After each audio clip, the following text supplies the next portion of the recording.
नमस्कार मित्रांनो, मी उदय लाड पुन्हा एकदा स्वागत करतो आपल्या सर्वांचं वरत्या युट्यूब चॅनल शेती मित्र व्हिडिओ पाहणाऱ्या सर्व शेतकरी मित्रांच्या आणि कास्तकार बांधवाच्या आजच्या व्हिडिओमध्ये मनापासून खूप खूप स्वागत।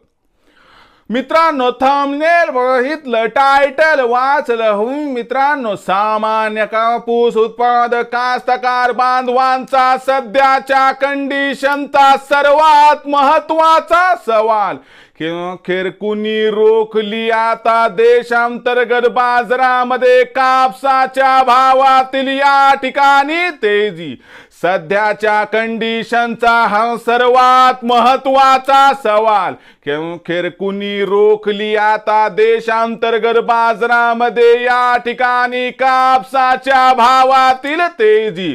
आता हा सवाल तुमच्या मनातला आणि हा सवाल माझ्याही मनातला। आज भारत वर्षातील सामान्य कापूस उत्पादक कास्तकार बांधव या ठिकाणी विचारायला लागलाय की अखेर कुणी रोखली आता देशांतर्गत बाजारामध्ये कापसाच्या भावातील या ठिकाणी तेजी। या सर्वात महत्त्वाच्या प्रश्नाचं जर आपल्या सर्वांना जाणून घ्यायचं असेल या ठिकाणी अचूक उत्तर, तर आपण सर्वांनी कृपया हा व्हिडिओ या ठिकाणी सुरुवातीपासून आता शेवटपर्यंत पाहावा। व्हिडिओ सुरुवातीपासून शेवटपर्यंत पाहत असताना आपल्या सर्वांना व्हिडिओ मनापासून आवडला तर जरूर या व्हिडिओला इथं एकदा लाईक करा। जास्तीत जास्त सामान्य कापूस उत्पादक कास्तकार बांधवांपर्यंत व्हिडिओ पाठविण्यासाठी जरूर या व्हिडिओला इथं एकदा शेअर करा। सबस्क्राइब करून जरूर नोटिफिकेशन बेलला या ठिकाणी ऑल करा। याच्यामुळे येणारा प्रत्येक व्हिडिओ हा आपल्या सर्वांना या ठिकाणी सतत मिळत राहतो। तर बघा मित्रांनो, सामान्य कापूस उत्पादक कास्तकार बांधवांचा सध्याच्या कंडिशनचा सर्वात महत्त्वाचा सवाल अखेर कुणी रोखली आता देशांतर्गत बाजारामध्ये कापसाच्या भावातील या ठिकाणी तेजी।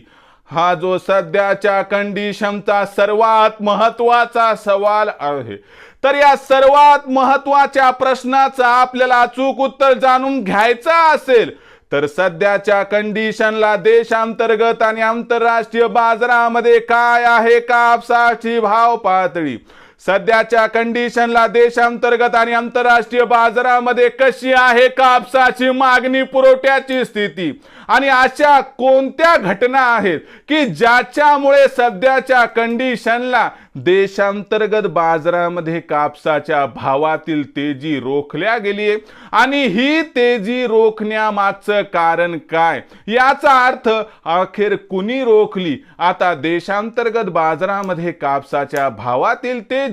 या सर्वात महत्त्वाच्या प्रश्नाचं आता घेऊया सविस्तर उत्तर।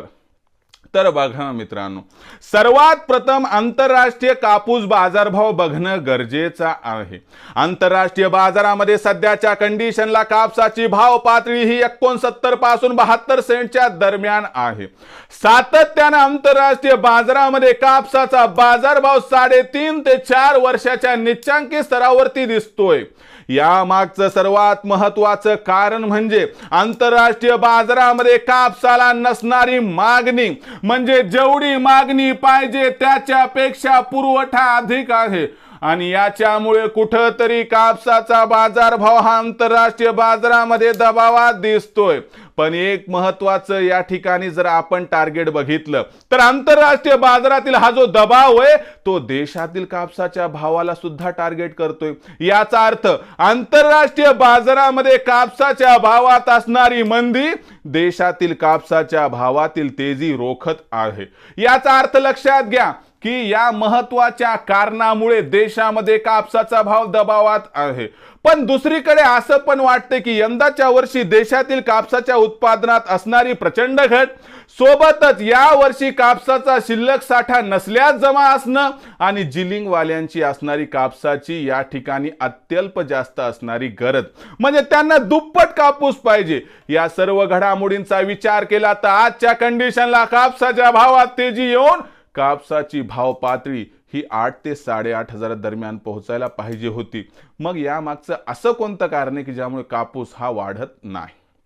तर लक्षात घ्या की एक कारण बघितलं आंतरराष्ट्रीय कापूस भाव, पण दुसरं पण महत्वाचं कारण लक्षात घ्या ना की व्यापाऱ्यांनी जशी कापसाची आवक वाढली तशी लगेच एक बातमी पसरवली की यंदाच्या वर्षी सुताला मागणीच नाहीये.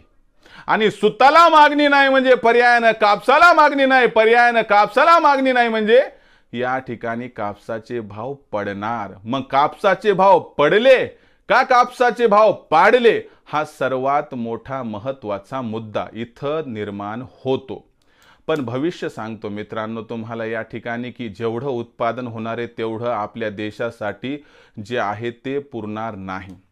आणि याच्यामुळे गोष्ट लक्षात ठेवा, आज जरी व्यापाऱ्यांनी अफवा पसरवून कापसाचा भाव दबावात आणला असेल तरी देखील भविष्यात कापसाच्या भावात प्रचंड तेजी येऊन येत्या 90 दिवसात सुरुवातीला कापसाचा भाव 8,000 आणि त्यानंतर 8,500 पार गेला तर मला वाटते अजिबात आश्चर्य वाटायला नको.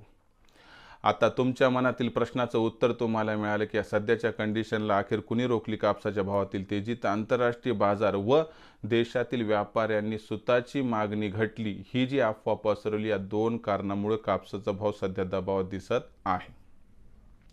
भविष्यात विक्रीचा विचार करणाऱ्या कापूस उत्पादक कास्तकार बांधवांसाठी माझा एवढाच सल्ला आहे की बाबांनो, 7,500च्या वर कापसाचा भाव गेला की त्यानंतर आपल्या आर्थिक गरजेनुसार आपण टप्प्याटप्प्यानं कापूस विक्री सुरू करू शकतात, ज्यामुळे आपला फायदा होईल. आणि याचबरोबर की भविष्यात कापसाचा भाव वाढणार, त्यामुळे विक्रीचा निर्णय आपण टप्प्याटप्प्यानं घ्यावा हीच विनंती. भविष्यात देशातील बाजारात कापसाचा भाव कसा राहणार याबद्दल अधिक वाचूक माहिती प्राप्त करण्यासाठी पाहत राहा आवडते यूट्यूब चॅनल शेती मित्र. व्हिडिओ आपणास आवडला असेल लाईक करा, कास्तकार बांधवापर्यंत पाठवण्यासाठी शेअर करा, सबस्क्राईब करून नोटिफिकेशन बेलला ऑल करायच्यामुळे ना प्रत्येक व्हिडिओ हा आपल्या सर्वांना सतत मिळत राहतो. तर मित्रांनो, अशाच एका नवीन व्हिडिओसह मी आपला मित्र उद्याला आपल्या सर्वांच्या आवडत्या यूट्यूब चॅनल शेती मित्र मिळत राहील. तोपर्यंत माझ्या प्रत्येक शेतकरी मित्राच्या आणि कास्तकार बांधवाच्या आजच्या व्हिडिओमध्ये मनापासून खूप खूप आभार.